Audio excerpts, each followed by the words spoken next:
स्वागत है भाई आप सभी मित्रों का आपके अपने यूट्यूब चैनल पर एक बार फिर से। जैसा कि दोस्तों आज हम आपको बताएंगे, ठीक है। पार्ट 3 है जो कल आपका करवाया था और नेट नहीं चल रहा था, इस वजह से कल आपकी क्लास नहीं हो पाई थी। लेकिन आज से सारी क्लासें आपकी स्टार्ट हो गई हैं, तो सभी को आना है क्लास में। सभी को राधे राधे, जय श्री कृष्णा, जय माता दी। शेयर करना है भाई क्लास को, ठीक है। बातें नहीं करनी है। 30 क्वेश्चन लेके आए हैं, बहुत ही इंपॉर्टेंट, तो सारे के सारे करने हैं। चलें फिर भाई क्लास को करेंगे स्टार्ट। सभी को राधे राधे, जय श्री कृष्णा, जय माता दी। देखो क्वेश्चन 1 नंबर आपके सामने क्या दिया गया है। क्वेश्चन दिया गया है पूर्वी हिंदी की बोलियां हैं। आपसे क्या पूछा गया भाई। पूर्वी हिंदी की बोली है अवध, बघेली, छत्तीसगढ़ी। ऑप्शन बी दिया गया ब्रज, अवध और कनौजी। सी दिया गया भोजपुरी, बघेली, छत्तीसगढ़ी। और ऑप्शन डी दिया गया है मैथिली, ब्रज और कनौजी। आपसे क्या कहा गया, पूर्वी हिंदी की बोलियां कौन कौन सी हैं। एक तो आपकी अवध होती है, एक बघेली होती है, एक छत्तीसगढ़ी होती है। 3 बोलियां आपकी किसके अंतर्गत आती हैं, पूर्वी हिंदी के अंतर्गत आती हैं। वही आपकी तीनों दी गई हैं, अवध, बघेली और छत्तीसगढ़ी। सभी लोग याद रखेंगे, बिल्कुल राइट आंसर हो जाएगा। सभी को गुड मॉर्निंग, राधे राधे, जय श्री कृष्णा, जय माता दी। ठीक है, बात नहीं करेंगे, पहले तो सारा क्वेश्चन करेंगे, इसके बाद ही बात करनी है। ठीक है, अगला क्वेश्चन क्या दिया गया, क्वेश्चन नंबर 2। ए का उच्चारण स्थान कौन सा है, ये आपको नाम बताना है। आपसे क्या कहा गया, ए का उच्चारण स्थान दिया गया तालब, बी दिया गया कंठ तालब, सी दिया गया दंत और डी दिया गया कंठोष्ठ। बताओ भाई, आपसे क्या कहा गया है, ए का उच्चारण स्थान क्या होता है। तो ऑप्शन आपका बी हो जाएगा कंठ तालब। क्या पूछा गया, ए का उच्चारण स्थान कंठ तालब्य होता है, सभी को याद रखना, बिल्कुल राइट आंसर हो जाएगा। अगला क्वेश्चन क्या दिया गया, क्वेश्चन नंबर 3। क्वेश्चन दिया गया हिंदी में मूलत वर्णों की संख्या कितनी होती है, आपको ये बताना है। जल्दी से जल्दी शेयर कर दो भाई सभी को। गुड मॉर्निंग, राधे राधे, जय श्री कृष्णा, जय माता दी। क्या कहा गया है, हिंदी में मूलत वर्णों की संख्या कितनी होती है। ऑप्शन ए दिया गया 50, ऑप्शन बी दिया गया 51, ऑप्शन सी दिया गया 52 और ऑप्शन डी दिया गया 53। तो सभी को बताना है भाई, इसका राइट आंसर क्या हो जाएगा। ऑप्शन आपका हो जाएगा सी 52, सॉरी ऑप्शन क्या हो जाएगा, सी हो जाएगा 52। हिंदी में मूलत वर्णों की संख्या कितनी होती है, 52 होती है, सभी को याद रखना है, बिल्कुल राइट आंसर हो जाएगा। अगला क्वेश्चन आपके सामने क्या दिया गया, क्वेश्चन नंबर 4। क्वेश्चन दिया गया है डॉक्टर शब्द की आ ध्वनि किस भाषा की से आई है, आपसे ये पूछा गया है। जो आ ध्वनि है ये किस भाषा से लिया गया है। ऑप्शन ए दिया गया फ्रेंच, बी दिया गया जर्मन, सी दिया गया रूसी और डी दिया गया अंग्रेजी। तो सभी लोग बताएंगे इसका राइट आंसर क्या हो जाएगा। क्वेश्चन नंबर 4, ऑप्शन यहाँ पे आपका डी हो जाएगा अंग्रेजी भाषा। ठीक है, जो आ है ये आपकी किसी आगत ध्वनि है। आ जैसे लिखते हैं ना कापी, हमने यहाँ पे कापी लिख दिया, ये कैसी ध्वनि हो गई, ये आपकी आगत ध्वनियाँ हो गई। इस बात को सभी लोग याद रखें, ठीक है। अगला क्वेश्चन क्या दिया गया, क्वेश्चन नंबर 5। क्वेश्चन दिया गया व्यर्थ शब्द में किन वर्णों की संधि हुई है, आपसे ये पूछा गया। व्यर्थ शब्द में किन वर्णों की संधि हुई है, आपसे ये पूछा गया। ऑप्शन आपका सामने ए दिया गया है ई प्लस आ, ऑप्शन बी दिया गया E plus U, C option दिया गया ई प्लस ए और ऑप्शन डी दिया गया ई प्लस आ। आपसे कहा गया व्यर्थ शब्द में किन वर्णों की संधि हुई है, सभी को बताना है, जल्दी से बताइएगा इसका right answer. Good morning, Radhe Radhe, जय श्री कृष्ण, जय माता दी सभी को। तो ऑप्शन यहाँ पे क्या हो जाएगा, 5 नंबर में ऑप्शन आपका ए बिल्कुल राइट आंसर हो जाएगा, आ प्लस ई। क्या हो जाएगा, आ प्लस ई, ऑप्शन आपका ए हो जाएगा, सभी लोग याद रखेंगे। अगला क्वेश्चन क्या दिया गया, परमेश्वर दिया गया। परमेश्वर शब्द में कौन सी संधि है, जल्दी से बताओ। आपसे क्या कहा गया है, परमेश्वर शब्द में आपको संधि बतानी है। दिया गया दीर्घ संधि, बी दिया गया गुण संधि, सी दिया गया वृद्ध संधि और डी दिया गया यड़ संधि। परमेश्वर क्वेश्चन नंबर 6 भाई, ऑप्शन यहाँ पे बी हो जाएगा गुण संधि। क्या हो जाएगा, ऑप्शन बी हो जाएगा गुण संधि हो जाएगा। संधि कितने प्रकार की होती हैं, तो संधियाँ आपकी 3 प्रकार की होती हैं, स्वर व्यंजन विसर्ग। और स्वर संधि के कितने भेद होते हैं, 5 भेद होते हैं, ठीक है। इस बात को भी याद रखें। आगे चले, क्वेश्चन नंबर 7 क्या दिया गया, गवार का तत्सम रूप बताना है। जो गंवार होता है उसका तत्सम रूप क्या होगा, मूर्ख होगा, गंभीर होगा, ग्राहक होगा या ग्रामीण होगा, बताओ, जल्दी से बताना।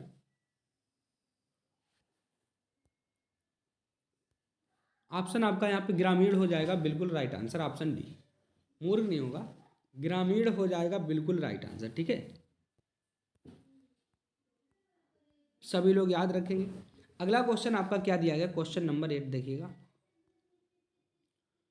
क्वेश्चन आपका दिया गया है, किस गुण दशा स्वभाव या कार्य का बोध कराने वाले शब्द कहलाते हैं? व्यक्तिवाचक संज्ञा, जातिवाचक संज्ञा, भाववाचक संज्ञा या समूहवाचक संज्ञा। पहली बात तो ये याद रखना, संज्ञा कितने प्रकार की होती है? तो संज्ञाएं 5 प्रकार की होती हैं, जातिवाचक, व्यक्तिवाचक, भाववाचक, समूहवाचक और द्रव्यवाचक। ठीक है, और आपसे क्या कहा गया है, किसी गुण दशा स्वभाव या कार्य का बोध कराने वाले संज्ञा क्या होते हैं, शब्द क्या होते हैं, आपसे ये पूछा गया। ऑप्शन यहाँ पे क्या हो जाएगा, सी हो जाएगा भाई, भाव। किसी की गुण दशा का वर्णन करें, भाव, भाववाचक हो जाएगा। ऑप्शन आपका यहाँ पे सी हो जाएगा, बिल्कुल राइट आंसर। अगला क्वेश्चन क्या दिया गया, क्वेश्चन नंबर 9। क्वेश्चन आपका दिया गया, निम्नलिखित सर्वनामों में से कौन सा सर्वनाम अनिश्चयवाचक है? बताओ, जल्दी से बताना है सभी को इसका राइट आंसर। ऑप्शन ए दिया गया कुछ भी दिया गया, जो, सी दिया गया सो और डी दिया गया यह। आपसे कहा गया है निम्नलिखित सर्वनामों में से कौन सा सर्वनाम अनिश्चयवाचक है? तो ऑप्शन यहाँ पे क्या हो जाएगा, अनिश्चित है भाई। ऑप्शन ए हो जाएगा कुछ। अब बोलने कुछ समय बाद वह आएगा, अब उसका तो निश्चित तो है नहीं कि वो आएगा कि नहीं आएगा, कुछ लग गया ना, तो ऑप्शन क्या हो जाएगा, ऑप्शन आपका ए हो जाएगा, बिल्कुल राइट आंसर, याद रखें। अगला क्वेश्चन क्या दिया गया देखिएगा, दिया गया निम्नांकित वाक्यों में से क्रिया विशेषण युक्त वाक्य कौन सा नहीं है? इसमें देखो नहीं लगा है, क्या लगा है, नहीं है। मैं कल नहीं जाऊंगा। बी दिया गया यह फूल सुंदर है। सी दिया गया लड़का रोते रोते घर पहुंचा। और ऑप्शन डी दिया गया आज शाम को मत आना। आपका दिया गया और आपसे क्या कहा गया है, क्रिया विशेषण युक्त वाक्य नहीं है। जब नहीं लगा है तो क्या हो जाएगा, ऑप्शन बी हो जाएगा, यानी यह फूल सुंदर है, यह फूल सुंदर है। ऑप्शन आपका भी बिल्कुल राइट आंसर हो जाएगा। 11 नंबर क्या दिया गया देखिएगा, निम्नलिखित में से कौन सा विकल्प भविष्य काल का घोतक है? अब इसमें क्या बताना है, आपसे पूछा भविष्य काल में है, ये बताना है। दिया गया मुझे दिल्ली जाना है, ऑप्शन तो ए हो गया। बी में क्या है, सोहन पढ़ाई कर रहा है। ऑप्शन सी क्या दिया गया है, गीता खाना पका रही है। और ऑप्शन डी दिया गया है उसने मुझे पुस्तक दी थी। बताओ, आपसे ये पूछा भविष्य काल का घोतक है, मुझे दिल्ली जाना है, ऑप्शन आपका ए हो जाएगा। आपसे भविष्य काल की बात कर रहा है तो मुझे दिल्ली जाना है, ऑप्शन आपका क्या हो जाएगा, ए हो जाएगा। अगला क्या दिया गया, क्वेश्चन नंबर 12 दिया गया धनवान का स्त्रीलिंग क्या होता है? बताओ। ऑप्शन ए दिया गया धनवानी, बी दिया गया धनवनी, सी दिया गया धनवंती और डी दिया गया धनवती। बताओ, धनवान का स्त्रीलिंग आपसे पूछा गया है तो सभी लोग बताएंगे। शेयर कर दो भाई क्लास सभी को, जल्दी से जल्दी सभी को। गुड मॉर्निंग, राधे राधे, जय श्री कृष्णा, जय माता दी। ऑप्शन यहाँ पे क्या हो जाएगा 12 नंबर में, सी हो जाएगा धनवती, यानी कि धनवान का स्त्रीलिंग धनवती। ऑप्शन आपका क्या हो जाएगा, बी बिल्कुल राइट आंसर। धनवानी नहीं होगा, धनवनी नहीं होगा, ऑप्शन क्या होगा आप पे सी हो जाएगा, याद रखें, बड़ी ई की मात्रा लगेगी। अगला दिया गया 13 नंबर, किस वाक्य में वचन का सही प्रयोग हुआ है? आपसे ये पूछा गया, बताओ। सभी लोग भाई शेयर कर दो एक बार जल्दी से, इसका राइट आंसर बता दो क्या हो जाएगा। आपसे कहा गया किस वाक्य में वचन का सही प्रयोग हुआ है? ऑप्शन ए दिया गया है मेरी होश उड़ गई, ये तो होगा ही नहीं। आपसे पूछा गया सही, तो सही तो ये गलत हो गया। ऑप्शन बी दिया गया हमारे होश उड़ गए, हमारे होश उड़ गई। देखो यहाँ पे क्या लिखा, हमारे होश उड़ गई, तो भाई ये भी नहीं होगा। ऑप्शन सी दिया गया मैं होश उड़ गई, ये भी नहीं होगा भाई, मैं होश उड़ गई, यहाँ पे बाकी नहीं सही है। और ऑप्शन डी दिया गया मेरे होश उड़ गए, तो ऑप्शन आपका डी बिल्कुल राइट आंसर हो जाएगा। क्योंकि इसमें क्या कहा गया था कि जिस वाक्य में सही प्रयोग हुआ हो वाक्य प्रयोग, वही आपको बताना है। तो भाई मेरे होश उड़ गए ये तो बिल्कुल राइट हो सकता है, मेरी होश उड़ गई ये नहीं हो सकता। ऑप्शन यहाँ पे क्या हो जाएगा, डी हो जाएगा, बिल्कुल राइट आंसर। अगला क्या दिया गया देखिएगा, क्वेश्चन नंबर 14 दिया गया है दिए गए शब्दों में से कौन सा शब्द नदी का पर्यायवाची नहीं है? निर्झरणी, तरणी, तरणनी या तरंगणी सरिता। बताओ क्या हो जाएगा। आपसे कहा गया है दिए गए शब्दों में से कौन सा नदी का पर्यायवाची नहीं है?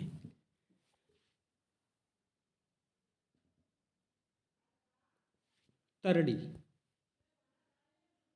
बिल्कुल राइट आंसर हो जाएगा। यहाँ पे क्या हो जाएगा क्वेश्चन नंबर 14 में, ऑप्शन आपका सी हो जाएगा तरणी, ये आपका क्या है, नदी का पर्यायवाची नहीं है। दिया गया अमर शब्द का पर्यायवाची शब्द है। बताओ अमर का क्या हो जाएगा पर्यायवाची? मर्त हो जाएगा, समर हो जाएगा, अजर हो जाएगा, अज्ञ हो जाएगा। आपसे अमर का पूछा था 15 नंबर में। ऑप्शन ए, ऑप्शन ए क्या हो जाएगा? ए हो जाएगा बिल्कुल राइट आंसर भाई, सभी लोग याद रखेंगे। अगला क्या दिया गया? क्वेश्चन नंबर 16 दिया गया प्रयोगशाला शब्द में समास का प्रयोग हुआ है।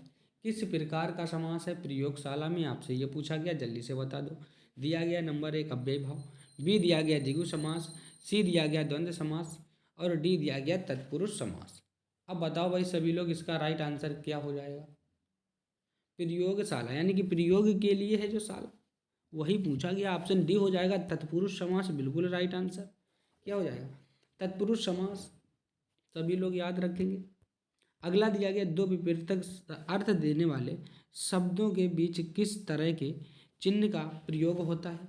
उदाहरण चिन्ह होगा, योजक चिन्ह होगा, हंस पद होगा या समता मूलक। बताओ क्या हो जाएगा? दो विपरीत अर्थ वाले शब्दों के बीच में किस तरह के चिन्ह का प्रयोग होता है? तो जल्दी से बता दो।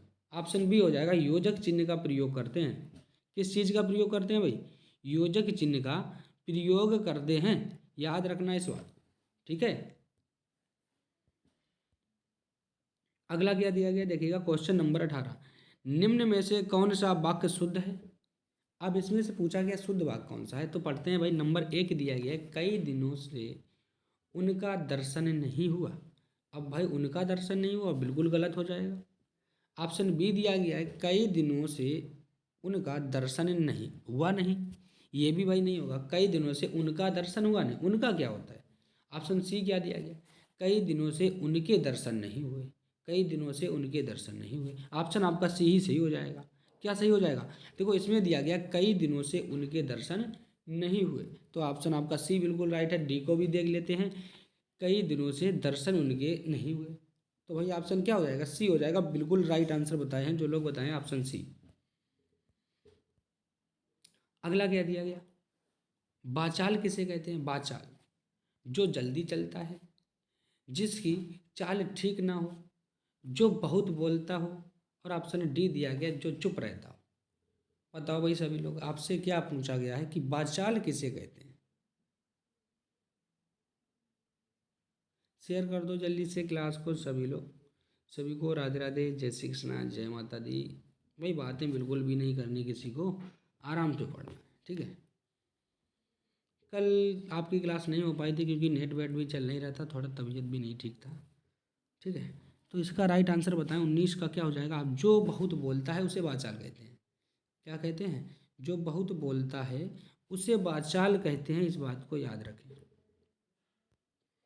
तो अपना हाथ जगन्नाथ, इसका अर्थ बताना है। अपना हाथ है जगन्नाथ। ऑप्शन ए दिया गया अपने हाथ का भोजन प्रिय होता है, बी दिया गया अपने हाथों से भगवान जगन्नाथ की पूजा करना,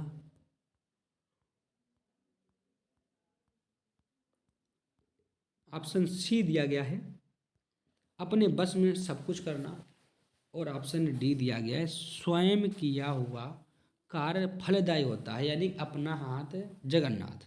बिल्कुल सही बात है, ऑप्शन डी हो जाएगा अपना किया हुआ कार्य फलदायी होता है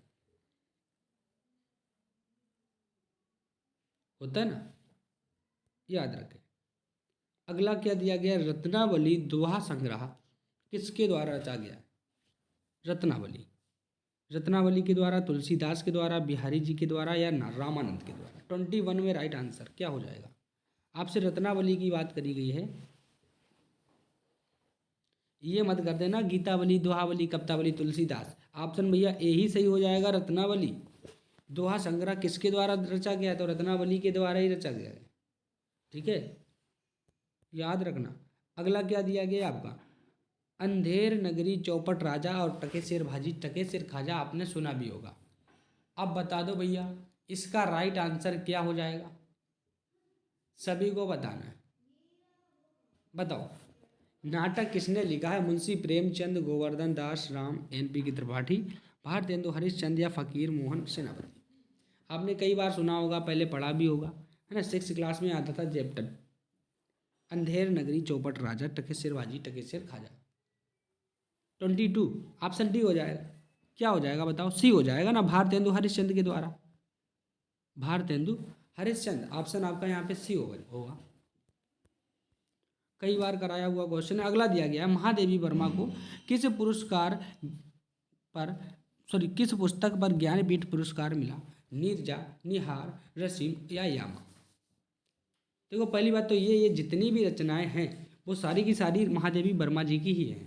ठीक है, यहाँ पे जितनी भी रचनाएं दी गई हैं, नीरजा हुई, निहार हुई, रसीम हुई, रथी हुई और यामा काम, ये सब किसकी रचनाएं हैं? महादेवी वर्मा जी की हैं, याद रखना। आपसे इसका राइट आंसर यानी कि डी हो जाएगा। यामा में मिला था, यामा पुस्तक में ज्ञानपीठ पुरस्कार मिला था महादेवी वर्मा जी को।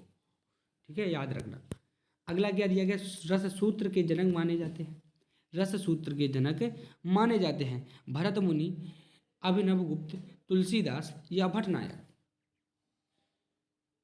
बताओ भाई जल्दी से, आपसे क्या कहा गया है? रस सूत्र के जनक माने जाते हैं। ऑप्शन यहाँ पे ए हो जाएगा भरत मुनि। कौन माने जाते हैं भाई? भरत मुनि को रस सूत्र का जनक माना जाता है, इस बात को याद रखें। आगे क्या दिया गया है?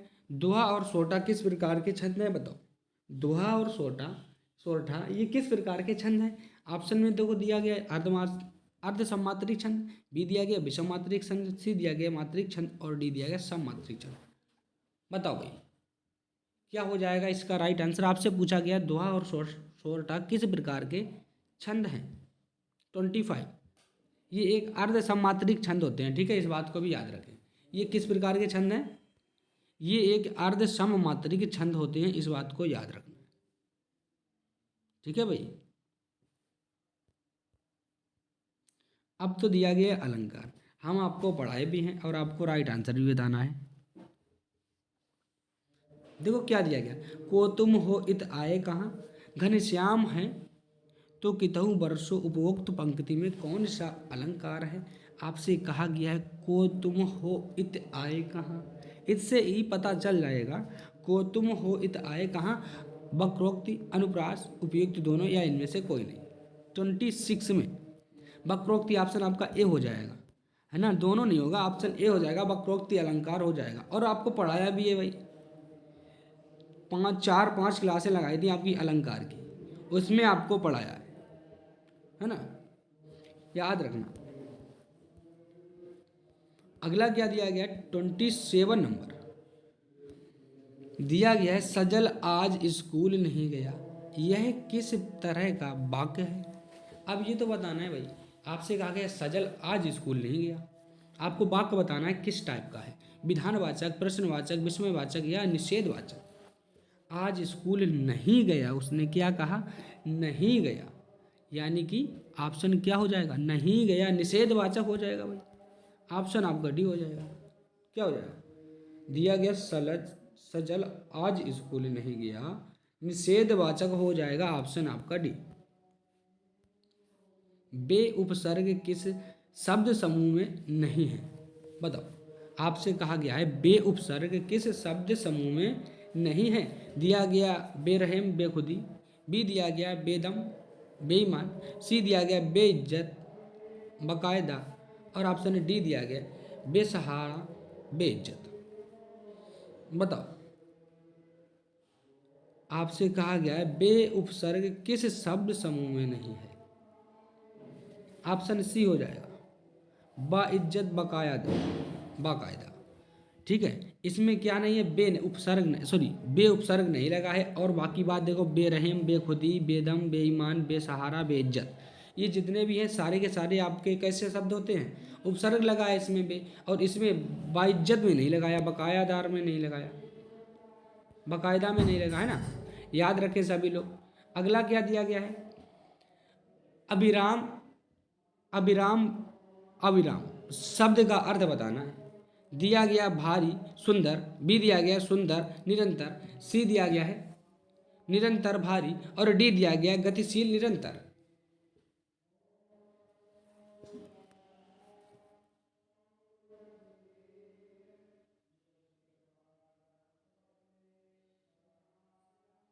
बताओ भाई जल्दी से, इसका राइट आंसर बता दो। एक मिनट रुक जाओ, खोल रहा है। इसका राइट आंसर बताओ क्या हो जाएगा? 29 नंबर, ऑप्शन बी हो जाएगा, सुंदर और निरंतर। अभिराम क्या होता है? सुंदर होता है। ए और अभिराम पूछा है, निरंतर यानी कि चलने वाला। भाई भारी नहीं होगा यहाँ पे, अभिराम भारी नहीं हो सकता है, निरंतर यानी कि चलने वाला, लगातार, याद रखना। अगला और लास्ट क्वेश्चन है आज का, दिया गया महात्मा गांधी अंतर्राष्ट्रीय हिंदी विश्वविद्यालय का मुख्यालय बता दीजिएगा कहाँ पे है। लास्ट क्वेश्चन है, आपको बताना है लखनऊ, दिल्ली, पुणे या वर्धा। बताओ भाई, महात्मा गांधी अंतर्राष्ट्रीय हिंदी विश्वविद्यालय का मुख्यालय वर्धा में है, सभी लोग याद रखिएगा। वर्धा पड़ता कहाँ है ये आपको बताना है, किस स्टेट में पड़ता है, किस जगह का नाम है, ये आपको बताना है, कमेंट में जल्दी से बताइएगा। ठीक है, तो फिर आप चलते हैं भाई, क्लास को करेंगे एंड। सभी को राधे राधे, जय श्री कृष्णा, जय माता दी, बाय बाय, टेक केयर, सभी को थैंक यू।